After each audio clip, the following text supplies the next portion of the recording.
Furthermore, in Islam, a woman even inherits. In many religions, the woman is not allowed to inherit. She does not have any share in the property left behind by her family members. But in Islam, the woman inherits. There are on many occasions where non-Muslims, they object and they say, fine, in Islam women do inherit, but why do they inherit half? Trying to say that Islam subjugates the woman. But if you analyze the logic behind it, you'll understand the wisdom of Allah subhanahu wa ta'ala, of our Creator, Almighty God. As I mentioned a few minutes earlier, in Islam, it is the man who bears the financial burden. Before woman is married, it is the father and the brother. After she's married, it is the husband and the son who looks after her lodging, boarding, clothing, and all financial aspects. If you read the Quran, the inheritance is given in several places. In Surah Baqarah, chapter number 2, verse number 180. In Surah Baqarah, chapter number 2, verse number 240. In Surah Nisa, chapter number 4, verse number 79. In Surah Nisa, chapter number 4, verse number 19. In Surah Nisa, chapter number 4, verse number 33. In Surah Ma'idah, chapter number 5, verse number 106 to 108. In several places.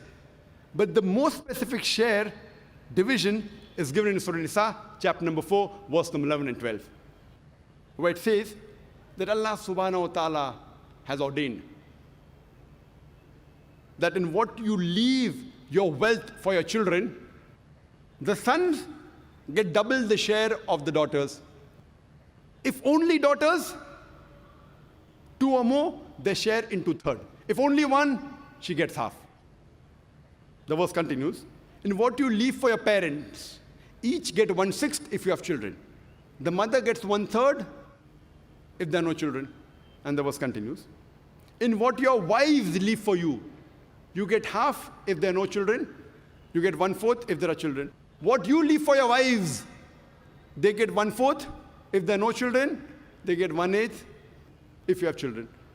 Don't confuse yourself. Go back home, open the Quran, Surah Nisa, chapter 4, verse number 11 and 12. Easy.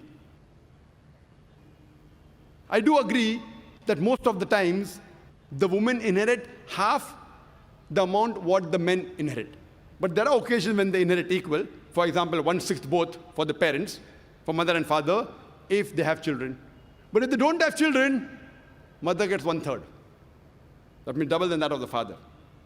But I do agree with you, as a whole, most of the times, the woman inherit half.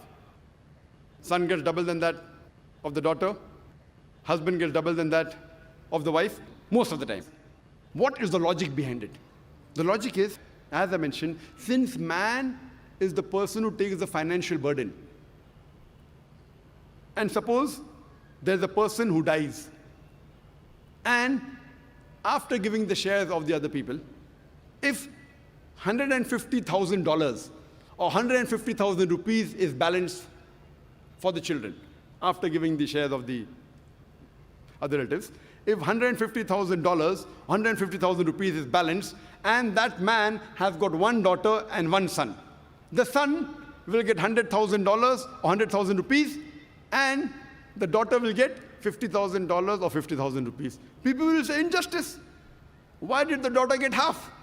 But the logic behind it is, the man has the financial burden. I'm asking a question, would you want to inherit $100,000 or 100,000 rupees and spend 80 or 90% of that, what you have inherited, on the family if you are a man? Or would you prefer inheriting $50,000 or 50,000 rupees and not spending a single penny or single paisa on the family? If you are a man and if you inherit $100,000, 100,000 rupees, maybe 80 or 90% goes on the family. What is left with you? 10,000, 20,000 rupees or dollars. If you're a woman, you get $50,000 or 50,000 rupees, 100% you keep for yourself. So would you prefer inheriting 100,000 and keeping only 10, 20,000 with you, or would you prefer inheriting 50,000 and keeping everything with you? If Allah would have given equal amount to both, then I would have to give a talk on men's rights in Islam. When Allah has given the rights, He's even equal. If He has put the financial burden on the men, He sees to it that the men get double. Otherwise, it will be injustice.